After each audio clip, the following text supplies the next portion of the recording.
ಚಂದ್ರಗ್ರಹಣದ ಸಂದರ್ಭ ಏನನ್ನು ಮಾಡಬೇಕು ಏನನ್ನು ಮಾಡಬಾರ್ದು ಅನ್ನೋದನ್ನ ತಿಳಿಸ್ಕೊಡ್ತಾ ಇದ್ರು ಇಬ್ಬರು ಕೂಡ ಧಾರ್ಮಿಕ ಚಿಂತಕರು. ಈಗ ವಾಪಸ್ ಹೋಗ್ತೀನಿ ಗುರುಜಿ. ಈಗ ನಾವು ಬ್ರೇಕಲ್ಲಿ ಮಾತಾಡ್ತಾ ಇದ್ವಿ ಅಂದರೆ ಕೆಲ ರಾಶಿಗಳಲ್ಲಿ ದಾಂಪತ್ಯದಲ್ಲಿ ವಿರಸ ಉಂಟಾಗ್ಬೋದು ಅಂತ.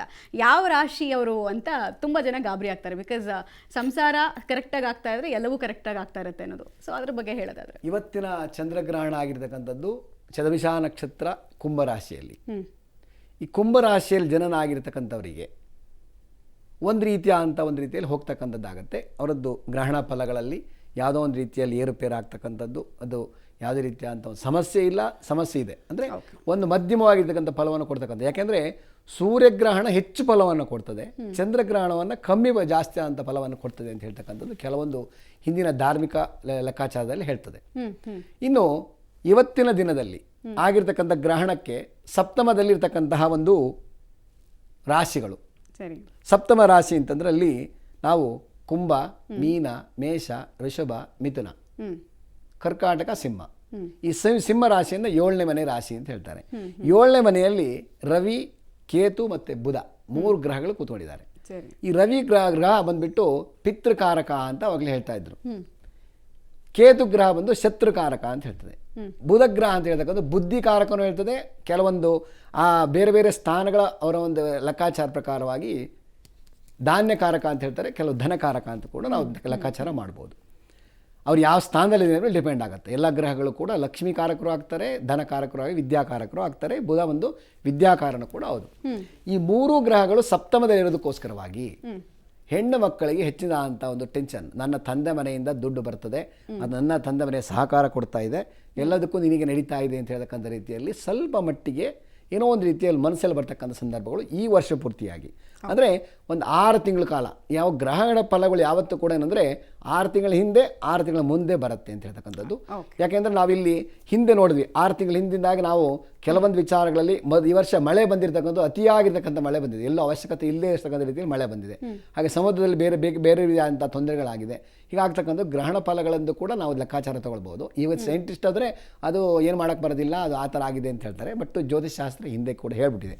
ಅದಕ್ಕೋಸ್ಕರವಾಗಿ ಯಾರೇ ಕೂಡ ಮಖಾ ನಕ್ಷತ್ರ ಸಿಂಹ ರಾಶಿಯಲ್ಲಿ ಜನನಾಗಿದ್ದಾರೆ, ಪುಬ್ಬ ನಕ್ಷತ್ರ ಸಿಂಹ ರಾಶಿಯಲ್ಲಿ ಜನನಾಗಿದ್ದಾರೆ, ಅಥವಾ ಉತ್ತರ ನಕ್ಷತ್ರ ಸಿಂಹ ರಾಶಿಯಲ್ಲಿ ಜನನಾಗಿದ್ದಾರೆ, ಯಾರು ಸಿಂಹ ರಾಶಿಯಲ್ಲಿ ಜನನಾಗಿದ್ದಾರೋ ಅವರಿಗೆ ಪತಿ ಪತ್ನಿಯಲ್ಲಿ ಕಲಹಗಳು ಬರ್ತಕ್ಕಂಥದ್ದು ಜಾಸ್ತಿ ಇರುತ್ತೆ. ಈ ಒಂದು 6 ತಿಂಗಳ ಕಾಲ ಅಥವಾ 3 ತಿಂಗಳ ಕಾಲ ಜಾಸ್ತಿ ಆಗ್ತಕ್ಕಂಥದ್ದಾಗುತ್ತೆ. ಅದಕ್ಕೋಸ್ಕರವಾಗಿ ತೊಂದರೆ ಬರುತ್ತೆ ಅಂತ ಹೇಳ್ಕೊಂಡು ಯೋಚನೆ ಮಾಡ್ಕೊಂಡು ಹೋಗಬೇಡಿ. ಅದನ್ನು ನಿವಾರಣೆ ಮಾಡೋದು ಹೇಗೆ ಅಂತ, ನನಗೆ ಜ್ವರ ಬರುತ್ತೆ ಅಂತ ಗೊತ್ತಾದಾಗ ಸಿಂಪ್ಟಮ್ ಬರುತ್ತೆ, ಏನೋ ಸ್ವಲ್ಪ ನೆಗಡಿ ಆಗುತ್ತೆ, ಅವಾಗ ಅದಕ್ಕೆ ಮೆಡಿಸಿನ್ ತೊಗೊಂಡು ಸರಿ ಆಗುತ್ತೆ. ಅದಕ್ಕೋಸ್ಕರ ಪರಿಹಾರವಾಗಿ ನಾಳೆ ದಿನ ಬರ್ತಕ್ಕಂಥ ಒಂದು ವಿಶೇಷವಾಗಿರ್ತಕ್ಕಂಥ ಸಂದರ್ಭ, ಒಂದು ಗ್ರಹಣ ಪರ್ವಕಾಲದ ನಂತರದಲ್ಲಿ, ಗ್ರಹಣದ ನಂತರದಲ್ಲಿ ನಾಳೆ ಬೆಳಗ್ಗೆ ಎದ್ಬಿಟ್ಟು ಒಂದಷ್ಟು ನಮಗೆ ಸಾಧ್ಯವಾದಷ್ಟು ಆಗಿರೋಷ್ಟು ಗೋಧಿಯನ್ನು ಮತ್ತು ಅಕ್ಕಿಯನ್ನು, ಅದಾದ ನಂತರದಲ್ಲಿ ಒಂದು ಬೂದು ಬಣ್ಣದ ವಸ್ತ್ರವನ್ನು, ಒಂದು ಚಂದ್ರನ ಪ್ರತಿಮೆಯನ್ನು, ಯಾರಾದರೂ ನಿಮಗೆ ಯಾರು ಅನುಷ್ಠಾನಿಕರು ದಾನವನ್ನು ಕೊಡಬೇಕಾದ್ರೆ ನಾವು ಕೆಲವೊಂದು ವಿಚಾರದಲ್ಲಿ ಹೇಳ್ತೀವಿ, ಅಪಾತ್ರಾಣಂ ದಾನಂ ವರ್ಜ್ಯಂ. ದಾನ ಕೊಡಲಿಕ್ಕೆ ಅಪಾತ್ರರಿಗೆ ಕೊಡಬಾರ್ದು. ಹೊಟ್ಟೆ ತುಂಬಿದವನಿಗೆ ಏನಾದ್ರು ಕೊಟ್ಟರೆ ಅವನು ಬಿಸಾಡಿ ಹೋಗ್ತಾನೆ. ಅದಕ್ಕೋಸ್ಕರವಾಗಿ ಯಾರಿಗೆ ಅವಶ್ಯಕತೆ ಇದೆಯೋ ಅಥವಾ ಯಾರಿಗೆ ಅದನ್ನು ತಗೊಳ್ತಕ್ಕಂಥ ಯೋಗ್ಯತೆ ಇದೆಯೋ, ಜಪತಪಗಳನ್ನು ಮಾಡ್ತಾರೋ ಅವ್ರಿಗೆ ದಾನವಾಗಿ ಕೊಟ್ಕೊಂಡು ಹೋಗೋದ್ರಿಂದ ಸ್ವಲ್ಪ ಮಟ್ಟಿಗೆ ಏನೋ ಒಂದು ರೀತಿ ಶಾಂತತೆ ಆಗುತ್ತೆ, ಮನಸ್ಸಿಗೆ ಒಂದು ನೆಮ್ಮದಿ ಸಿಗತ್ತೆ ಅಂತ ಹೇಳ್ತಕ್ಕಂಥ ರೀತಿಯಲ್ಲಿ ಹೇಳ್ಬೋದು. Okay, fine. ಗುರುಜಿ, ಈಗ ತುಂಬ ಜನರಿಗೆ ಏನಂದರೆ ಡೆಲಿವರಿ ವಿಚಾರ, ಮಕ್ಕಳಾಗುವಂತಹ ವಿಚಾರ, ಮಕ್ಕಳಾಗೋದು ಅಂದರೆ ಅದು ಶುಭ ಸುದ್ದಿ. ಬಟ್ ಗ್ರಹಣದ ಟೈಮ್ನಲ್ಲಿ ಆಗ್ತಾ ಇದೆ, ಅವ್ರದ್ದು ಭವಿಷ್ಯ ಏನು ಕತೆನಪ್ಪ ಅನ್ನುವಂಥ ಒಂದು ಆತಂಕ ಇರುತ್ತೆ. ಏನು ಹೇಳ್ತೀರಿ? ಈ ಥರದ ಹಿಸ್ಟ್ರಿ ಇದೆಯಾ?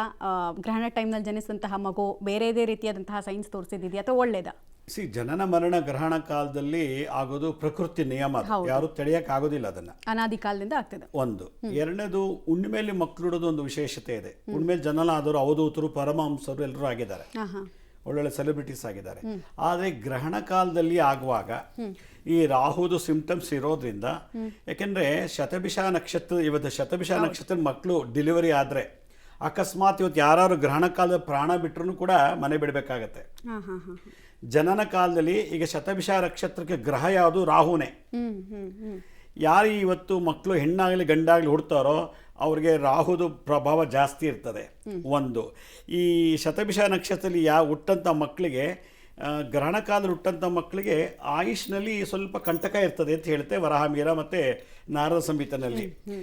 ಮಕ್ಕಳು ಹುಟ್ಟಿದ ಮೇಲೆ ಅವ್ರಿಗೆ ಏನಿರುತ್ತಪ್ಪ ಅಂತಂದರೆ, ನನ್ನ ಪ್ರಕಾರ ಮೆಡಿಕಲ್ ಆಸ್ಟ್ರೇಮಿಲಿ ಬೆಳೀತಾ ಮೀನಕಂಡ ಗಲ್ಲದ 2 ಬದಿನಲ್ಲಿ, ಗಲ್ಲ ಈ 2 ಭಾಗದಲ್ಲಿ ಮೊಣಕಾಲಿನಲ್ಲಿ ಮತ್ತು ಅವ್ರಿಗೆ ಲೈಫ್ ಲಾಂಗ್ ಸಂಧಿವಾತ ಬರುತ್ತೆ ಇವ್ರಿಗೆ ಸಲ ಹುಟ್ಟಿದಾಗ.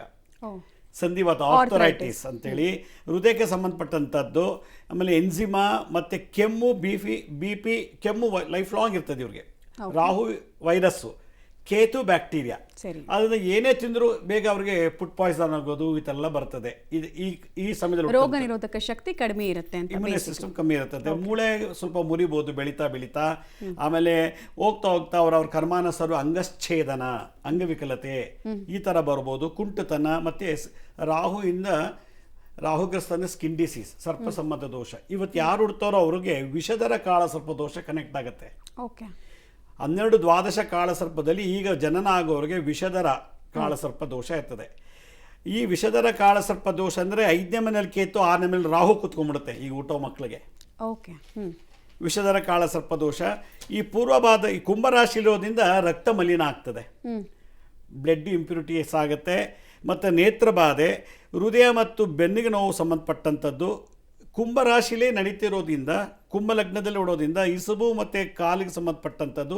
ಚಂದ್ರನಿಗೆ ರಾಹು ಅಟ್ಯಾಕ್ ಮಾಡ್ತಿದ್ದ, ಮನಸ್ಸಿಗೆ ಸಂಬಂಧಪಟ್ಟಂಥ ಇದು. ಅವರು ಬೆಳೀತಾ ಒಂಟಿತನ, ತಂದೆ ತಾಯಿಯಿಂದ ದೂರ ಆಗ್ಬೋದು, ಹಾಸ್ಟೆಲ್ ಇರ್ಬೋದು, ಬೇರೆ ದೇಶಕ್ಕೆ ಹೋಗ್ಬೋದು. ಮತ್ತು ಮುದಿತನದಲ್ಲಿ, ವಯಸ್ಸಾದ ಒಂಟಿತನದಲ್ಲಿ ಆಗೋ ಥರ ಒಂದು ಸೂಚನೆ ಬರ್ತದೆ. ಇವತ್ತು ಯಾರು ಹುಡ್ತಾರೋ ಅಂಥವರು ಈ ಪಾದರಕ್ಷೆ ಮ್ಯಾನುಫ್ಯಾಕ್ಚರ್ ಮಾಡೋರು, ಮತ್ತು ಗಣಿ ಉದ್ಯಮ, ಬೋರ್ ಹಾಕೋರು, ಬ್ಯಾಂಕಲ್ಲಿ, ಶಾಲಾ ಕಾಲೇಜುಗಳಲ್ಲಿ, ಪತ್ರಿಕಾ ಮಾಧ್ಯಮದಲ್ಲಿ, ಮತ್ತು ರಿಯಲ್ ಎಸ್ಟೇಟ್ನಲ್ಲಿ, ಸಿನಿಮಾ ಮತ್ತು ನಾಟಕ, ಸಂಗೀತ ಕ್ಷೇತ್ರ, ಮತ್ತು ಕೋರ್ಟು, ಲಾಯರ್ ಆಗ್ಬೋದು, ಜಡ್ಜ್ ಆಗ್ಬೋದು. ರಾಜಕೀಯ ಕ್ಷೇತ್ರದಲ್ಲಿ ಕೂಡ ತುಂಬ ಚೆನ್ನಾಗಿ ಬೆಳವಣಿಗೆ ಆಗುತ್ತೆ. ವಿದೇಶ ಪ್ರಯಾಣ ಮಾಡ್ತಾರೆ. ಪ್ರಿಂಟಿಂಗ್ ಪ್ರೆಸ್ ನಡೆಸುವಂಥ ಕೆಲಸಗಳಾಗ್ತದೆ ಈ ನಕ್ಷತ್ರ ಇವತ್ತು ಲಗ್ನದಲ್ಲಿ ಹುಟ್ಟಿದ್ರೆ. ಓಕೆ. ಏನು ಪರಿಹಾರ ಏನು ಮಾಡ್ಕೊಳ್ಬೇಕು? ಈಗ ನೀವು ಹೇಳ್ತಾ ಇದ್ರಿ ಕೆಲ ಆರೋಗ್ಯ ಸಮಸ್ಯೆಗಳು ಉಂಟಾಗತ್ತೆ ಅಂತ. ಸೊ ನಮ್ಮ ಧರ್ಮ ಅಥವಾ ಜ್ಯೋತಿಷ್ಯ ಶಾಸ್ತ್ರದ ಅದ್ಭುತ ಅಂದರೆ ಎಲ್ಲದಕ್ಕೂ ಪರಿಹಾರ ಇರುತ್ತೆ. ಹೌದು. ಈಗ ಕುಂಭರಾಶಿಗೆ ಅಧಿಪತಿ ಶನಿ. ಆದ್ದರಿಂದ ಶನಿಗೆ ನೀವು ಈಗ ಜನನ ಆದರೆ ನೀವು ಎಳ್ಳು ದಾನ ಮಾಡಬೇಕು. ಆಮೇಲೆ 12 ದಿನಕ್ಕೆ ನಾಮಕರಣ ಮಾಡ್ತೀವಲ್ಲ, ಅವಾಗ ಶನಿ ಶಾಂತಿ, ಶನಿ ಹೋಮ ಮಾಡಬೇಕು. ರಾಹು ಆಗಿರೋದ್ರಿಂದ ನೀವು ಯಾವುದಾದ್ರು ಚಂಡಿ ದೇವಿ, ಗ್ರಾಮ ದೇವತೆ, ಶಕ್ತಿ ದೇವತೆಗಳಿಗೆ ನೀವು ಶಾಂತಿ ಪರಿಹಾರ ಮಾಡಿಲ್ಲ, ಕುಲದೇವತೆಗೆ ಇದು ಮಾಡಬೇಕು. ಮತ್ತು ಈ ಮಗುನ ಇವತ್ತು ಹುಟ್ಟಿದ್ರೆ ಅದನ್ನು ಹಸು ಕಾಲಡಿಲಿ ತಗೋಬೇಕು. ಮೊರದಲ್ಲಿ ಮಲಗಿಸಿ ಒಂದು 3 ಸಲ ಹಸುವಿನ ಪಾದದ ಕೆಳಗೆ ಸಂಚಾಲನ ಮಾಡಿಸ್ಬೇಕು. ಆಮೇಲೆ ಇವತ್ತೇನಾದ್ರು ಮಗು ಜನನ ಆದರೆ ಸೋದರ ಮಾವಂಗೆ ಸ್ವಲ್ಪ ತೊಂದರೆ ಇರ್ತದೆ. ಅಂದರೆ ಆ ಮಗುಗೆ ಸೋದರ ಮಾವ ಇದ್ದರೆ, ಆದ್ದರಿಂದ 12 ದಿನಕ್ಕೆ ಸೋದರ ಮಾವನ ತೊಡೆ ಮೇಲೆ ಇಟ್ಟು ಅದಕ್ಕೆ ಎಣ್ಣೆ ಸ್ನಾನ ಎಲ್ಲ ಮಾಡಿದ್ರೆ ಆಯುಷ್ಯ ಆರೋಗ್ಯದಲ್ಲಿ ಅಭಿವೃದ್ಧಿ ಆಗುತ್ತೆ. 12 ವರ್ಷ ಆದ ನಂತರ, ಬಾಲಾರಿಷ್ಟ ಕಳೆದ ನಂತರ ಆ ಮಗುಗೆ ಶನಿ ರಾಹು ಶಾಂತಿ, ಚಂದ್ರ ರಾಹು ಶಾಂತಿ ಮಾಡಬೇಕು. ಪ್ರತಿ ವರ್ಷ ಮಗುವಿಗೆ ಹುಟ್ಟುತ್ತಬ್ಬ ದಿವಸ ಮೃತ್ಯುಂಜಯ ಹೋಮ ಮಾಡಬೇಕು.